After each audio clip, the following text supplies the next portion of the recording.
Rasanya kalau rapat ini tidak ada satu kesimpulan yang memberikan jawaban kepada rakyat, saya mohon maaf Pak, tidak nanti, sekarang pun saya lepas dulu Pak ini rencana saya Pak. Siapa sebetulnya yang memasang? Jadi sampai dengan hari ini masih dalam proses penyidikan. Nah ini sudah 30 km dibangun, harus hati-hati. Waduh, kita ini kok pro-oligarki banget gitu loh. Iya, semua kementerian tidak perlu takut melawan oligarki.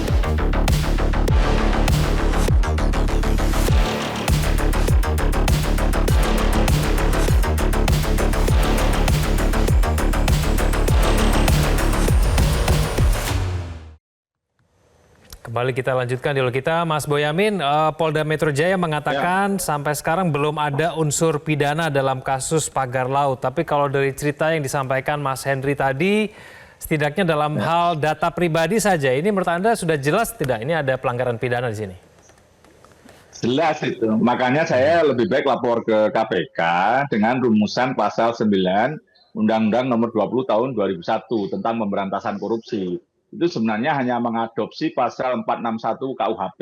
Jadi itu pejabat umum yang terus-menerus harusnya mengawasi buku register, buku administrasi, yang menimbulkan pemalsuan, maka dipidana itu minimal 1 tahun, maksimal 5 tahun, dan denda 50 juta sampai 500 juta sebagai tindak pidana korupsi, karena itu diatur di pasal 9. Dan Kejaksaan Agung pernah kok menerapkan pasal ini gitu. Tapi kemarin saya pilih ke KPK, tapi nyatanya Kejaksaan Agung juga sudah penyelidikan. Saya yakin juga pintu masuknya adalah pasal 9 ini gitu. Jadi itu memang sayangnya pintu masuk ini masih pada pejabatnya, yaitu ya saya melaporkan oknum kepala desa di kecamatan maupun di kantor pertanahan kabupaten gitu. Karena memang itulah yang berproses terbitnya sampai HGB atau HM. Karena itu nampak dipecah-pecah maksimal 2 hektar. Sehingga karena maksimal 2 hektar, maka tidak sampai kantor BPN pusat. Sebenarnya begitu. Jadi ini sudah clear kok. Tinggal siapa yang duluan gitu. Untungnya Kejaksaan Agung juga penyelidikan, KPK telaah, nanti saya dorong aja itu untuk berlomba-lomba siapa duluan. Nanti kalau sama-sama lemot, saya gugat pra-peradilan. Karena sangat jelas. Saya kalau yang ini tambahan Pak Hendri tadi, itu kan jelas dicatut. Berarti ada pemalsuan itu sampai terbit nanti misalnya HGB. Kalau di Tanjung Burung itu malah awal-awal itu hanya mentransaksikan atau menjual belikan dokumen yang seakan-akan punya lahan. Padahal enggak itu. Mulai tahun 2012 itu berlomba-lomba nyari surat segel tahun 82 gitu. Seakan-akan nanti ada garapan mulai tahun 82. Padahal itu nyarinya ya di kantor pos yang deket-deket itu aja, sampai bahkan ketika habis sampai ke Jakarta. Dan itu ada insiden ketika oleh kepala desanya ada yang dicabut seakan-akan garapannya itu gitu. Nah, kemudian dikasihkan orang lain. Lah orang lain itulah yang transaksi atau jual beli di depan PPAT notaris gitu. Dan itulah yang saya yakin itu urutannya nanti yang menjadi HGB dan HN. Jadi sebenarnya ini sudah terpenuhi itu pasal 9 Undang-Undang Pemberantasan Korupsi itu. Jadi udahlah, kalau memang kepolisian juga saling lempar dengan ke KKP misalnya, KKP pun saya gugat pra peradilan kan, tapi kemarin setelah saya gugat malah ngomong mereka akan menyerahkan penegak hukum. Ternyata memang belum penyidikan resmi, SPDP juga tidak dikirim ke jaksa penuntut umum. Bahkan kemarin melakukan segel itu harusnya kan penyitaan, harusnya kan izin ke Pengadilan Negeri Tangerang misalnya, nggak ada saya lacak ke sana izin penyitaan. Jadi KKP itu menurut saya ya drama yang ngomong penyidikan tapi sebenarnya itu hanya lucu-lucuan aja. Jadi ya udah, maka saya serahkan kepada KPK dan saya minggu depan ini setelah saya pulang dari Sabang ini, nanti dari Aceh ini saya akan mendatangi Kejaksaan Agung juga menyerahkan data yang sama biar mereka cepet-cepetan mana yang duluan itu dan kita kawal bersama itu, Kevin. Oke. Mas Henry, ini kepala desa ini yang Anda katakan tadi diduga terlibat dalam hal ini bergerak atas perintah siapa, Mas Henry? Ya, jadi seperti yang tadi siang saya sampaikan, ya. Jadi kalau yang ada di pelaku-pelaku ada di dekat warga itu ekor ya, badannya itu bukan itu, kepalanya bukan itu, gitu. Nah, kami sudah menelusuri itu semua gitu ya. Jadi ada 3. Ini problem utamanya adalah Perda. Saya meyakini itu. Ini Perda 9 2020. Ini ada di pasal terutama di pasal 46 ya. Saya pernah mendengar klarifikasi mantan bupati di Liputan bahwa pagar-pagar ini itu dari garis pantai, bibir pantai 500 meter lebih, kurang lebih. Ya. Nah ini sejalan dengan pasal 46. Coba dihitung, kita sama-sama pegang kalkulator. 500 meter dikali panjang 30,16 km. Itu berarti ada 1.500 hektar. Nah, di pasal 46, 1.553 hektar ini akan direncanakan akan dibangun hutan lindung mangrove.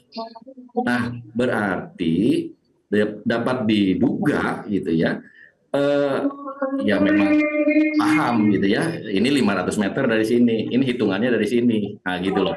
Nah, maka kita itu harus kembali ke Perda 9 2020. Ya, itu di situ semuanya menjawab itu semua, gitu ya. Reklamasi ada, pasal 8 ayat 4 A dan B, gitu ya. Nah, kemudian mangrove ada, dan buat warga terkait dengan relokasi, ini pun kami kan waktu saat audiensi di Pemda itu mempermasalahkan masalah relokasi.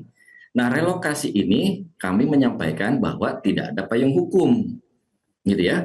Nah, tidak ada jawaban, tidak ada respon dan sebagainya, yang seperti yang tadi saya sampaikan. Nah, ternyata di pasal 40 itu disebutkan adanya sepadan pantai, adanya sepadan sungai, adanya sepadan danau. Nah, ini yang sangat menyedihkan menurut saya. Jadi, sepadan pantai itu ditarik dulu supaya ini jadi tanah negara. Ya, seperti itulah Bang Bonyamin lebih paham itu ya. Jadi di begitu ya, Pak Henry ya. Pantai ini sementara warga. Ya. Oke, saya ke Mas Boyamin ya, Mas Boyamin. Kalau tadi Mas Henry katakan bahwa ini hanya ekor-ekornya saja yang sebetulnya bergerak di tingkat desa. Menurut Anda, apakah badan bahkan sampai kepalanya juga terlibat dalam hal ini? Udah ketahuan kok. Itu kan yang 2 PT besar itu kan yang punya lahan, ujungnya kan membeli dari warga yang punya 2 hektar, kemudian menjadi 2 HGB yang milik mereka yang luas gitu. Jadi diterbitkan HGB dulu, HM gitu, maksimal 2 hektar bagi seakan-akan warga penggarap. Baru kemudian dijual kepada PT itu. Nah, ketika dijual kan sudah jadi sertifikat, tidak perlu juga izin ke pusat. Padahal ya kalau dihitung ya harusnya ke pusat ya atas nama PT. Tapi itu fokus kita bukan di situ. Fokus saya adalah itu lahan laut apapun tidak bisa disertifikatkan tahun 2022 maupun 2023. Udah clear itu, karena itu ada jelas ada pembohongan, ada pemalsuan di situ. Jadi maka saya bawa ke KPK, karena lahan itu apapun harus ada, karena proses kalau kita bicara normal ke notaris atau PPAT atas letter C, letter D, itu harus dicek beneran. Sekarang ada aplikasi segala macam, gampang itu. Jadi ini ada yang dilewati, dipotong, maka saya fokus pasal 9 itu.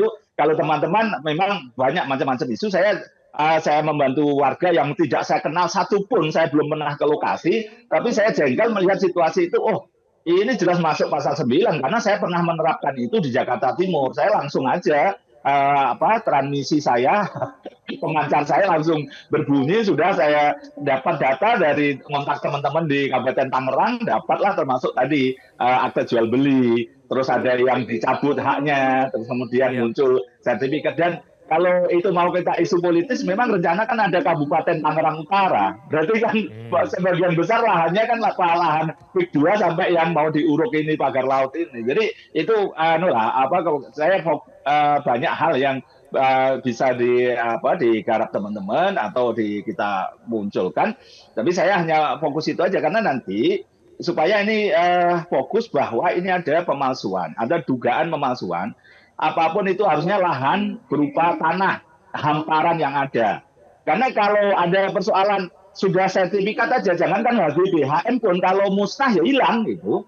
Dan kedua kalau dimuncul misalnya HGB perpanjangan, misalnya 1.000, setelah diukur ulang ternyata hanya 700, ya ditulis 700, yang 300 dianggap hilang gitu. Jadi ini sesuatu yang memang terbalik-balik harusnya ini. Kalau toh itu ada garapan tahun 70 atau 82, kemudian tergerus oleh air laut, ketika ini disertifikatkan tahun 2020, nggak bisa itu. Aturan manapun nggak bisa. Kalau bisa berarti pemalsuan seakan-akan itu lahan. Jadi itu fokus saya di situ, Kevin. Terima kasih. Ya, baik, kita akan tunggu bersama-sama kinerja dari aparat penegak hukum, baik itu KPK, Polda Metro Jaya, dan bahkan informasinya Kejaksaan Agung juga sudah mulai bergerak untuk menyelidiki kasus ini.